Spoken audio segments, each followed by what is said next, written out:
ভাই বলল দিদি 1 সপ্তাহ যেতে দাও, পেকে যাবে। আবার বোন বলল যদি না পাকে কেমন হবে, তোমার জন্য নিয়ে গেলাম। আবার দিদিও বলল আমারটা পেকেছে 1 সপ্তাহ পর। তো আমারটা সময় হয়েছিল 3 থেকে 4 দিন। তো ভাবলাম যে পাকবে কি পাকবে না। এর মধ্যেই হঠাৎ একদিন কাঁঠালটা ধরে দেখি যে না, নরম হয়ে গিয়েছে। তো ভাবলাম যে যেহেতু একটু নরম হয়েছে তাহলে আর 2-3 দিন যাক, তারপর কাঁঠালটা ভাঙি। তো ভাঙলাম, 2-3 দিন গেল, কাঁঠালটা সেই মিষ্টি। কাঁঠালে অনেক কম। ছোটো বোন বলল বড় কাঁঠালটা আনতে চেয়েছিলাম, তুমি না করলে। তো বড়টা আনলে বেশ ভালোই হতো, বেশি কোয়া থাকতো, কাঁঠালও খেতে পারতাম, সাথে কাঁঠালের রস দিয়ে বড়া বানিয়েও খেতে পারতাম।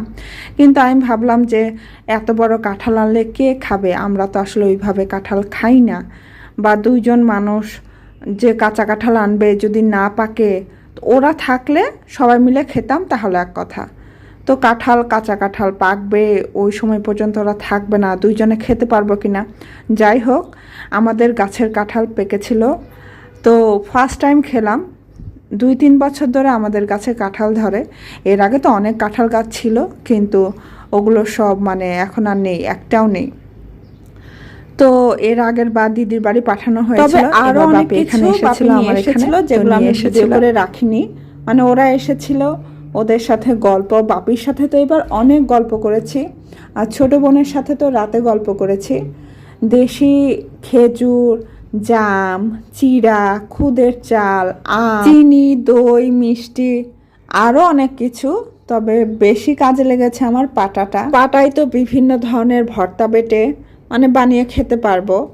আবার অনেক সময় দেখা যায় মাংসের মশলাগুলো পাটায় বেটে রান্না করে মাংস খেতেও ইচ্ছে করে, তো সেটাও পারবো। তবে মা, বাপি, ছোট বোন, ছোট ভাই 4জনই যদি একসাথে আসতো তাহলে আরো বেশি ভালো লাগতো। মা আমার এখানে কয়েক বছর আগে এসেছিল, তো তখন তো মাই আমাকে রান্না করে খাইয়েছে। তো আমার ইচ্ছে ছিল একটা ভালো মন্দ কিছু রান্না করলাম, মাকে খেতে দিলাম, মা খেলো, আমি সামনে বসে দেখলাম। তো মা তো আর এসেছিল না, বাড়ি আবার খালি থাকে, বাড়িতেও তো কেউ থাকতে হবে। তো ছোট ভাই আর মা বাড়িতে ছিল। তো বাপি এসেছিল, বাপির জন্য নিজের পছন্দে, বাপির পছন্দে যতটুক পেরেছি, যা ইচ্ছে হয়েছে রান্না করেছি। তবে ওরা যেদিন আসবে বললো, যতটা এক্সাইটমেন্ট মনে ছিল, ওরা যেদিন চলে গেল মনটা কেমনই যেন খারাপ হয়ে গেল। ছেলে তো এখনো সারাদিনই মাসি মাসি বলতে থাকে, ছোট মাসিকে কল দাও, ছোট মাসি তো আমায় ভুলেই গিয়েছে, আজকে কলই দিল না। এখন আমি আবার বোনকে ফোন দেই, ছেলে ওর মাসির সাথে কথা বলে।